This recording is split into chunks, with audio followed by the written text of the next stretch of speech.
on. You're like, what? You know we're live. Thank you. Oh, Thanks, yeah. Veronica. We're Oh, done. sorry. Good evening and welcome to this March 8th, 2021 Sylvania Board of Education meeting. Ms. Shanks, can you call the roll?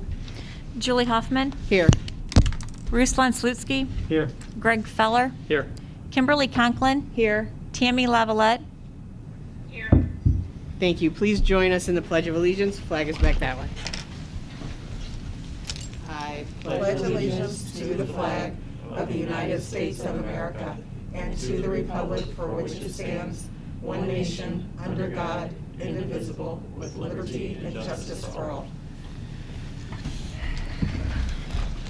Okay, we are with you, Dr. Motley, for the superintendent's report. Thank you, Ms. Hoffman. Good evening, everyone. I hope you can hear me clear enough. Is this good?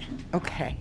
I just wanted to give an update on my superintendent's report. I think it's important that our community and those tuning in understand some of the things, a day in the life of a superintendent and some of the work that goes on behind the scenes.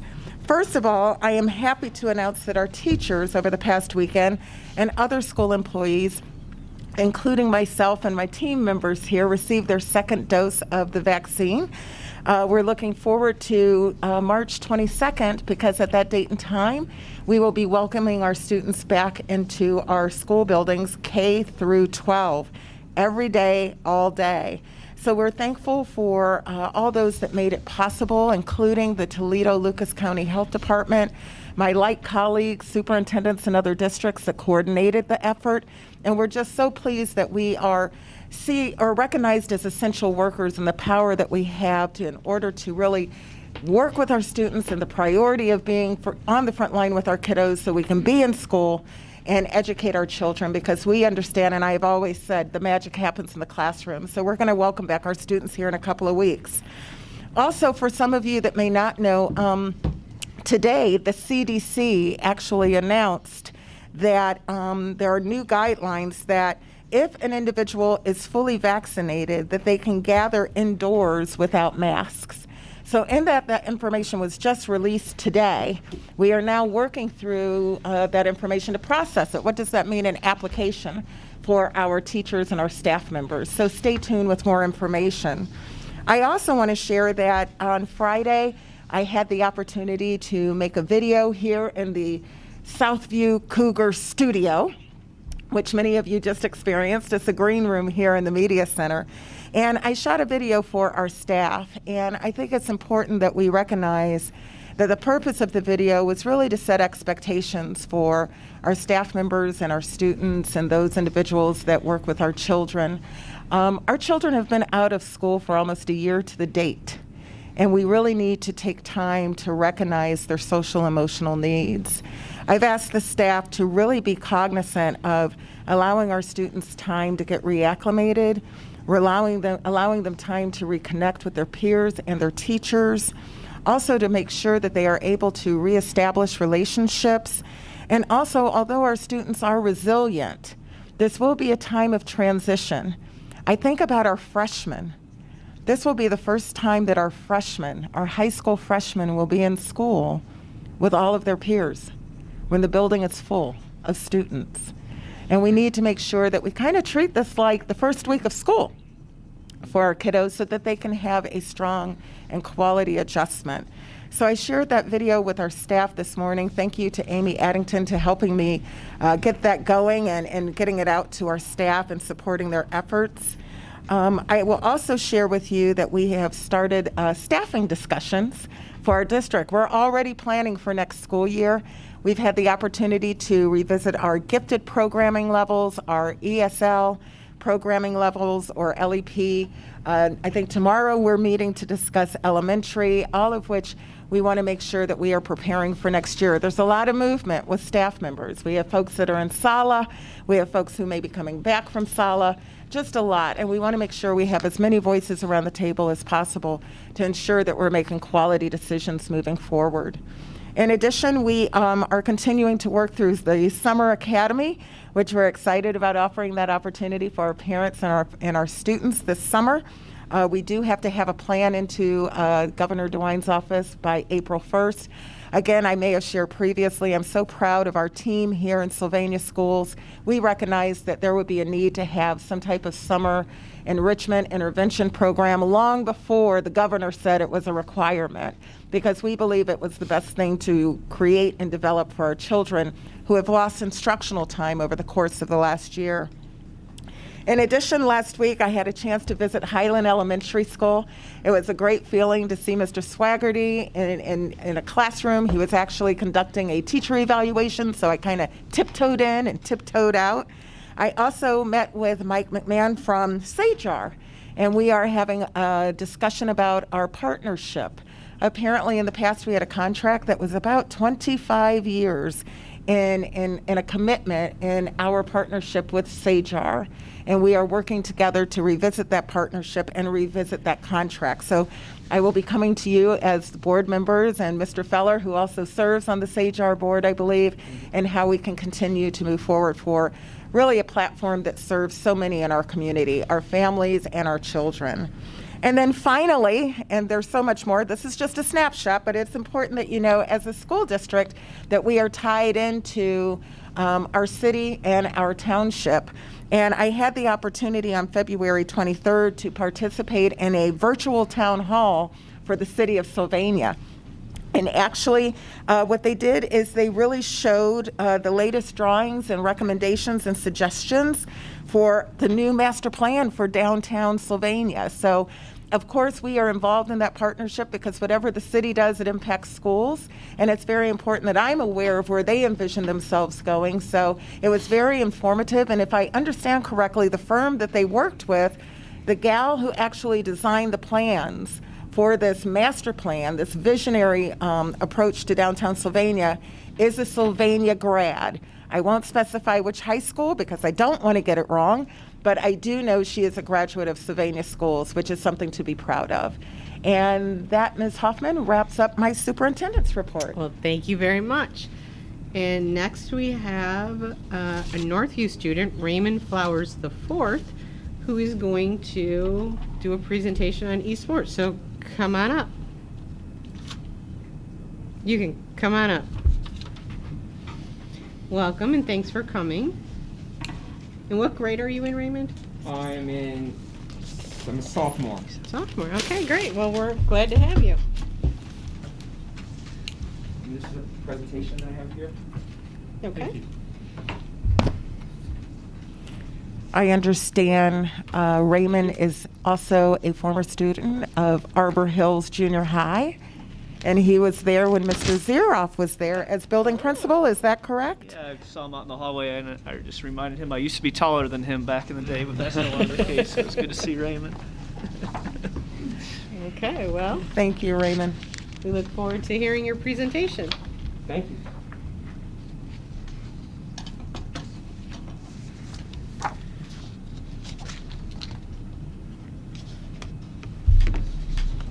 I can start anytime now, right? Floor is yours. Okay, my name is Raymond Flowers IV. I'm a sophomore at Northview High School, and I want to do two things today. I want to explain what is esports, and I want to explain why it is important and beneficial to have esports in our high schools. First of all, the presentation you have is an in-depth explanation of esports, the interest in esports at Northview, the effect of esports on students, and a bit about esports at universities. Now on to esports defined. Esports are video game competitions between individuals or groups using strategy and teamwork. Now, why is it important to have esports in our high schools? The interest is definitely there. At Ottawa Hills alone, they've had a 25-member participation in esports compared to a 23-member tryout at football.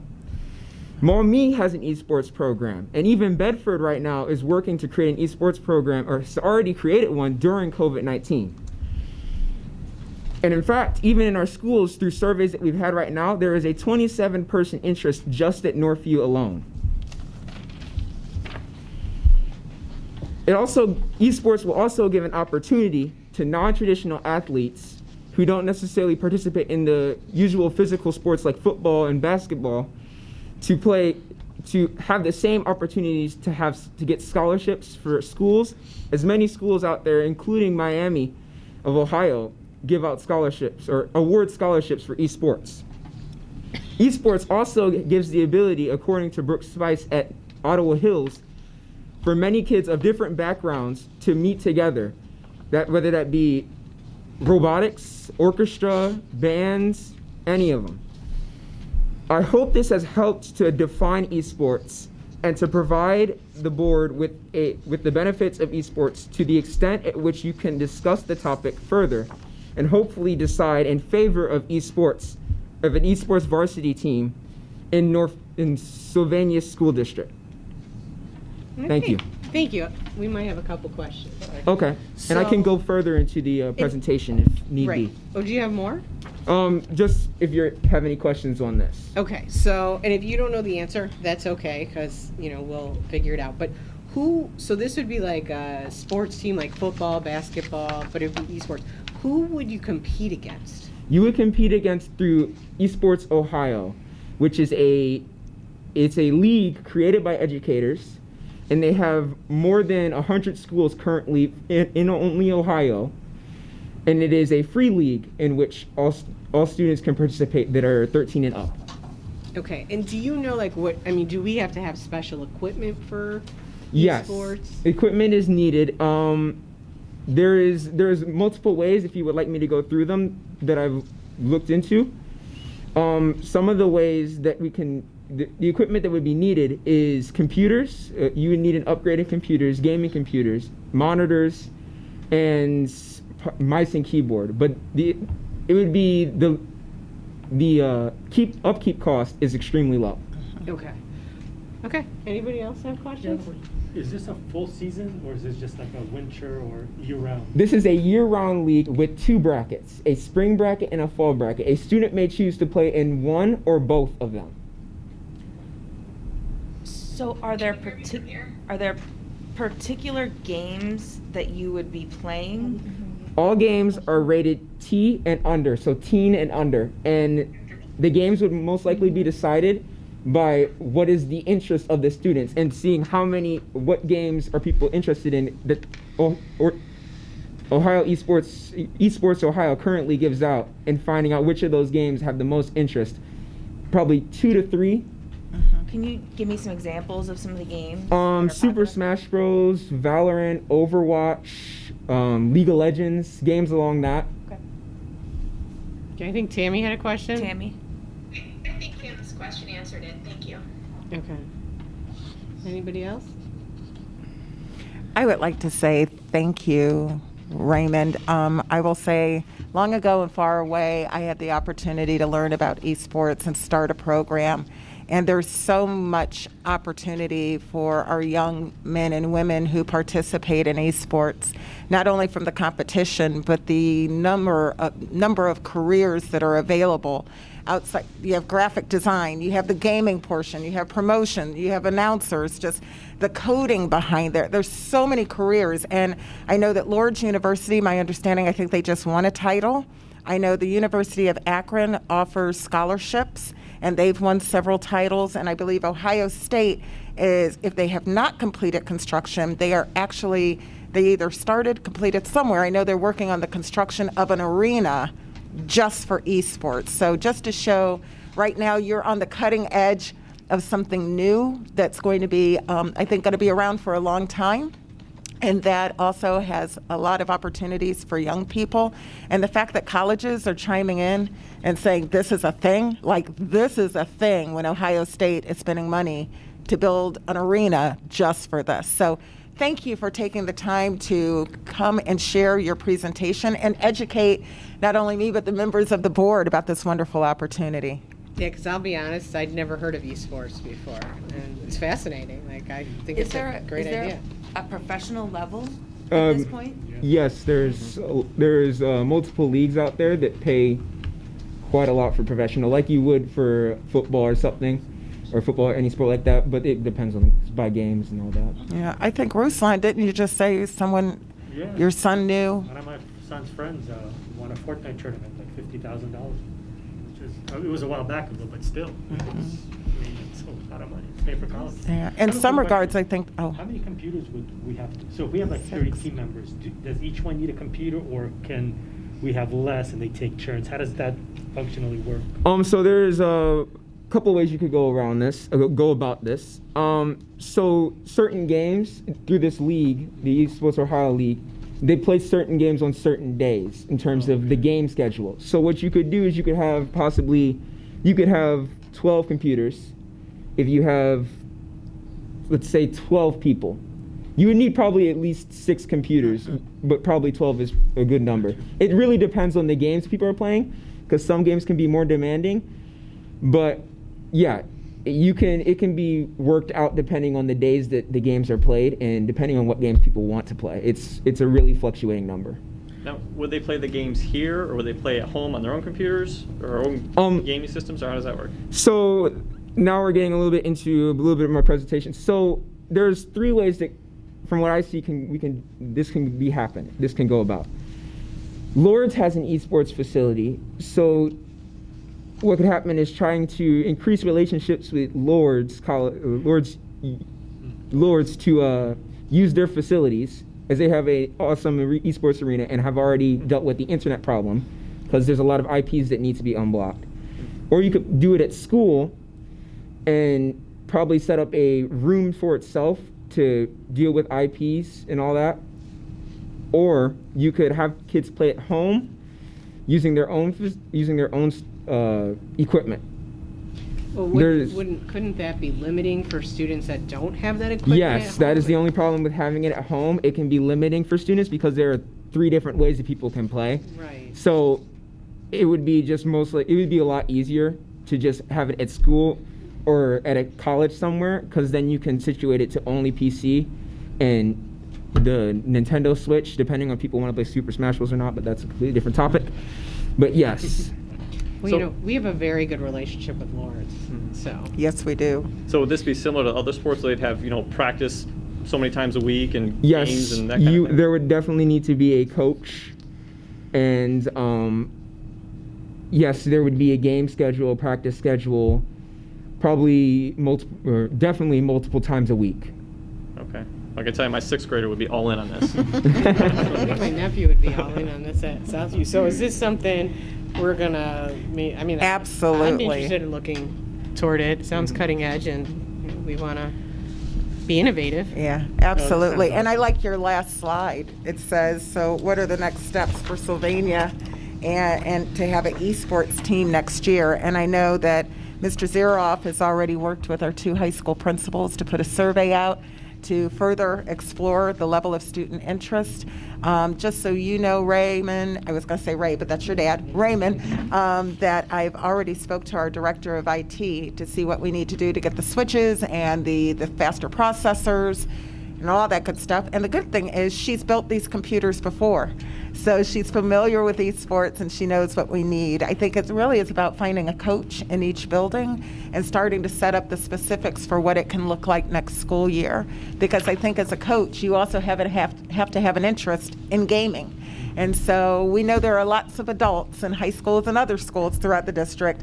They have an interest in gaming. It's there. It's just finding the right person who's willing to work with our children and make sure we can start competing. So, May I comment on that? oh, absolutely. So I was talking to the Ottawa Hills Esports director that they have there, and on the subject of coaches, he did say when he was talking, he was previously the coach, or he is still the coach, and one of the problems that he has bumped into as a teacher is that it's hard to have respect from the kids when he doesn't have the time to be better than the kids at the game. So it makes it really hard to teach the kids. That's why I was saying definitely a coach who is really good at esports and knows the ins and outs of it would be most likely the best outcome. But although yes, a teacher for the first year would be probably be a good idea.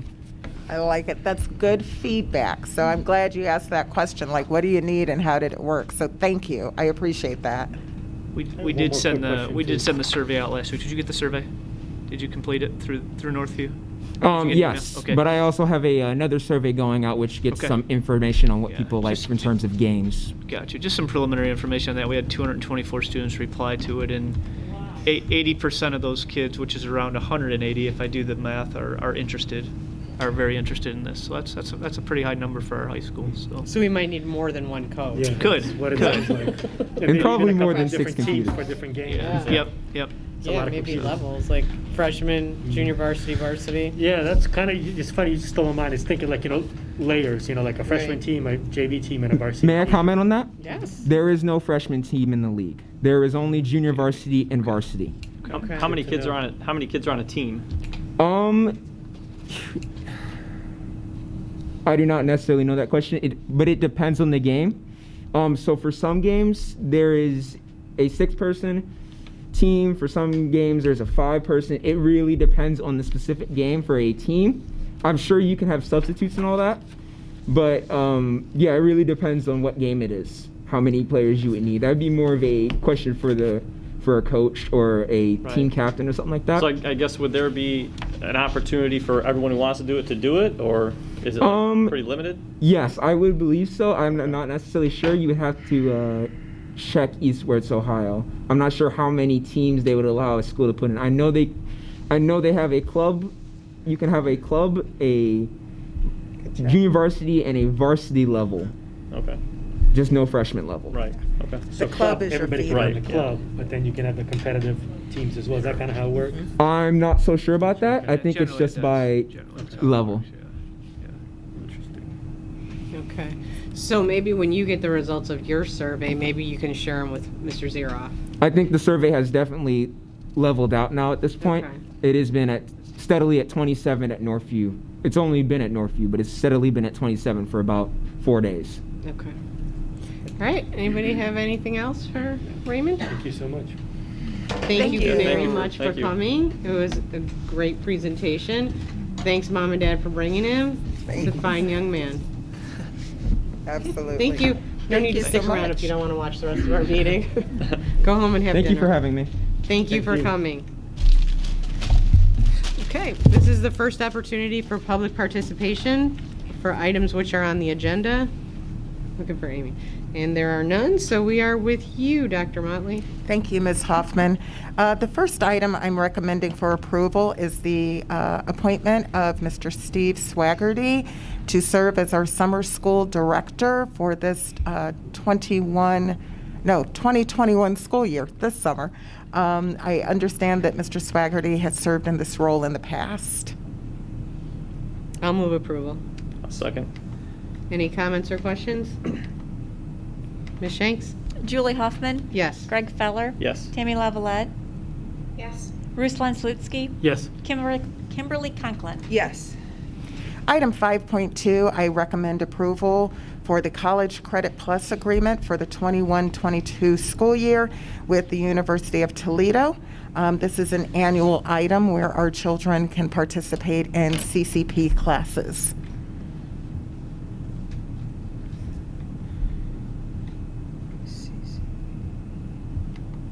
I'll move approval. I'll second. Any comments or questions? I have a question. How's the fee look? Is there an increase, decrease, staying the same? I think it's pretty consistent to what it was in the Okay. past. Yeah, didn't see much. In working with Alex on that, not much change with it. Okay.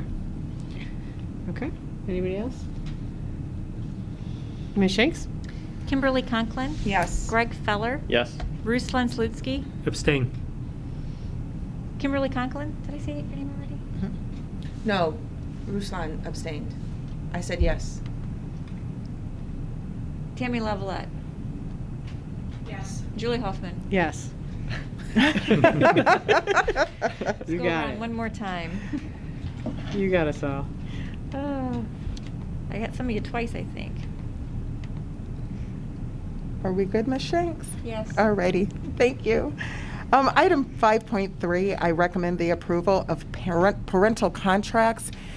These contracts are in lieu of payment or payment in lieu of transportation. I do want to make note that these are renewals that are up for this school year. They are finishing out this school year because they were brought to the board last school year. So these are renewals. I'll move approval. I'll second. Any comments or questions? Ms. Shanks? Julie Hoffman, Yes. Ruslan Slutsky, Yes. Greg Feller, Yes. Tammy Lavalette, Yes. Kimberly Conklin. Yes. Thank you. Item 5.4 is an ESC contract for Sue DeBoard. This is an annual agreement with the Educational Service Center of Lake Erie West and our Board of Education for the employment of Sue DeBoard for one contract year. I understand that we have done this contract annually for the past few years as well. We have. I'll move approval. I'll second. Any comments or questions? Ms. Shanks? Julie Hoffman, Yes. Greg Feller, Yes. Tammy Lavalette, Yes. Kimberly Conklin, Yes. Ruslan Slutsky. Yes. Thank you. Item 5.5 is the recommendation of approval for a strategic plan proposal with the Educational Service Center of Northeast Ohio. I'm quite excited to bring this to the table tonight because it marks the beginning of our strategic plan process. This will be the work where we develop a long-range strategic plan for Sylvania schools. I think it's important to note that the design that we will use will really incorporate our local communities, students, and school district staff in an extensive series of actions. And the purpose is really to gather their input. As we know, our schools belong to the community, and we want as much input as possible when we are designing our plan for the next 5 years of who we would like to be, who we would like to become, and getting a comprehensive plan on paper. I see the strategic plan as being a living, breathing document that has items that really are action-based and that we can monitor our progress toward our advancement toward accomplishing the goals we set for ourselves as a district. So this is exciting. It will be about a 6 to 8 month process. I know the plan actually says they want to start in September, but I plan to do some of this work actually starting this May. So I want to make sure we're thorough in our approach. I'll move for approval. I'll second. Any comments or questions? I just want to say this has been a long time in the making, so I'm really glad to see this finally come to fruition, and we're going to get going on this. So I'm excited. Thank you. Thank you. And is this, I mean, I see we're in Cuyahoga County for this. Is this something that we could do locally? Yes, they're actually going to send their folks here. It's typically, depending on the size of the groups that they will be facilitating, they will send 2, maybe 3, 4 people to come and work with our focus groups and facilitate the work. So they will be coming to us. And I would like to say I have had an opportunity to work with them before in this process, so it helps that I have a familiarity about what it should look like and what the outcome will be. Okay. Anybody else? Ms. Shanks? Greg Feller, Yes. Kimberly Conklin, Yes. Julie Hoffman, Yes. Ruslan Slutsky, Yes. Tammy Lavalette. Yes.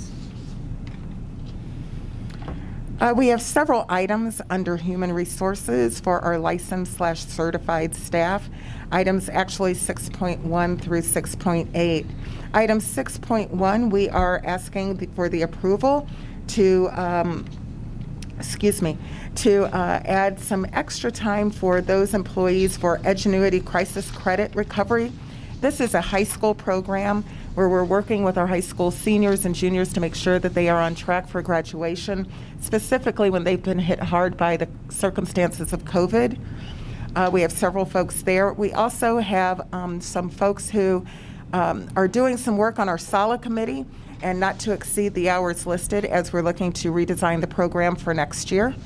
In addition, we have an individual who has been added to the agenda for his work in helping to develop WEPs, which are written education plans for our gifted population at the high school, which we are pleased to see because this really actually reports right into our accountability system with our local report card. Item 6.2 is a leave of absence. We have quite a few retirements under item 6.3. We have Vicki Bleckner, who's retiring from our school district after 15 years.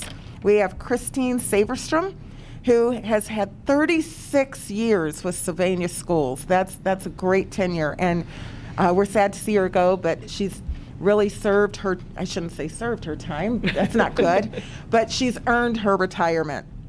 We have Deborah Sadar, who is retiring after 13 years, and we also have Karen Yark, who will be retiring after 9 years. And we wish these ladies luck, and hopefully they will enjoy the next part of their journey as it truly has been earned.